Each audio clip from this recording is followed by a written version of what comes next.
Welcome to the Lily's Ghosts Read Along, where we read books, but only for that are in the club.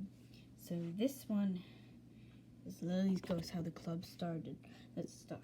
So first let's admire this cover, and let's start. We can only read less than 15 minutes. Start. We don't care about any of these.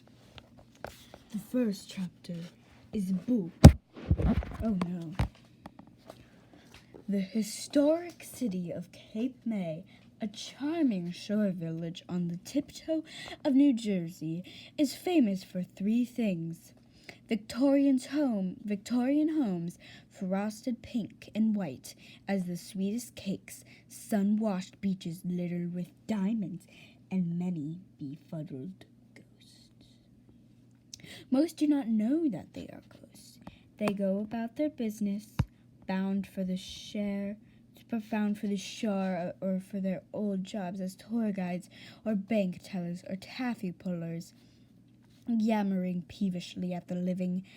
Sometimes they wander the halls of their grand old house, wondering why guests bring so much furniture and seem to stay for so long.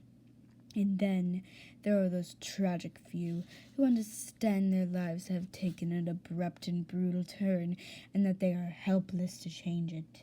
These are the sad ones, the angry ones, the ones who rattle the pipes and steal the socks and hide the house keys in the fridge. These are the ones who scuttle under the beds and whisper, "Shush, shush," in the dark. Of course, not everyone who dies becomes a ghost. Some souls linger on the strange twilight, while others burst like soap bubbles in the sun, atoms scattering happily, gratefully to the heavens.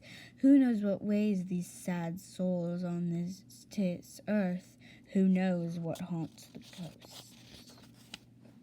Chapter 1. Just after 6 in the morning, with the January sky glowering through the windows like a new bruise, Lily decided to throw Uncle Max in the closet. It wasn't her painting, it wasn't even her house, but it was a terrible picture. Even her mother thought so, and he was her mother's uncle. Oh, that awful thing, her mother had said. Just ignore it. Don't even look at it. How can you not look at it? In the portrait, Uncle Max was just a little older than Lily, but his color was odd and gray and faded, as if he'd spent some time in a washing machine. Pinkish lips flashed a thin zipper of teeth, like the wolf in Little Red Riding Hood. The eyes were the worst.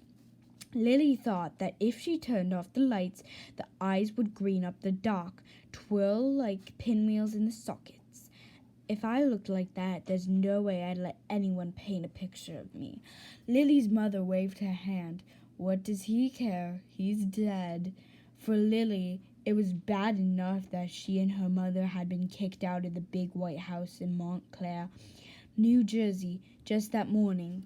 It was bad enough that they had to call Uncle Wesley, whom Lily's mother hadn't seen in years, and who was the only family they had left. It begged for a place to stay, and it was bad enough that Lily had to endure 4 hours on a cramped and wheezing bus with everything she owned stuffed into duffel bags, with her cat, Julep, howled like a zoo monkey the whole way. She was not going to spend the next few months in this strange old house staring at some goggle-eyed, fish-faced dead boy. She settled on an empty closet in the hall just past the huge staircase. She set the frame on the closet door, leaning the painting face first against the wall. "Good night, Uncle Max," she said, and slammed the door shut. She did not feel any better. Lily shoved her hands into her pockets and stalked into the living room, or the parlor as her mother had called it. She couldn't help but notice how pretty the room was. all high ceilings and polished floors. Antique chairs with their whimsical animal feet, like the summer home of some duchess. But pretty, Lily thought, was deceiving. Pretty meant look but don't touch. Pretty meant mine but not yours. The front door belched a cranky moan, and her mother's exasperated voice rang out. Lord, Lily, you didn't even bring the suitcases upstairs yet. I was looking around. It's nice, don't you think? Lily shrugged. If you like museums. Oh, well, don't you worry about me, her mother said. I'll just lug these 400-pound grocery bags all by myself. Lily helped carry the bags into the kitchen and empty the contents onto the counter. Where's the milk? Her mother pressed her palms to her temples. It's official. I'm senile. You can always wait until tomorrow morning. I need it for my coffee. You know how I get if I don't have my coffee. Lily's mother tossed into the refrigerator the items she had bought. I won't bother taking off my coat. You wouldn't believe how cold it is out there. Lily scowled at her mother's orange cape and the loud patchwork skirt peeking out from behind it. It's January, Mom. It's supposed to be cold, isn't it?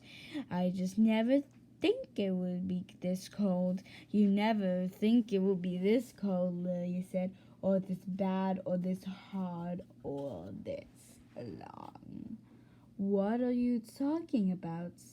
Never mind. Her mother wandered into the dining room, and Lily followed. Did I tell you that the house she has been in the family for more than 100 years? You told me.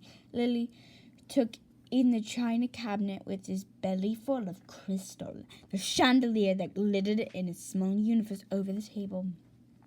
If this is a summer house, what's the winter house look like? Bigger, more expensive, shiny stuff. We haven't been there in years. Was Daddy with us? If her mother didn't want to answer a question, she did one of the three things: smiled, shrugged, or pursed her lips as if she were blowing a kiss. Her mother smiled her no comment smile. Lily sighed.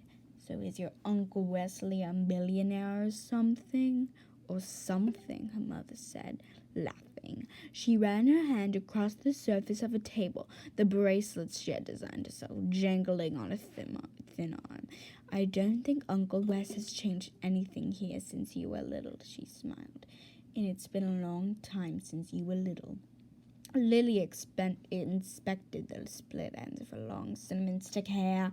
She was used to being as tall as her mother, as tall as an adult. She was 13, but sometimes Lily felt like an adult, the way she imagined an adult would feel.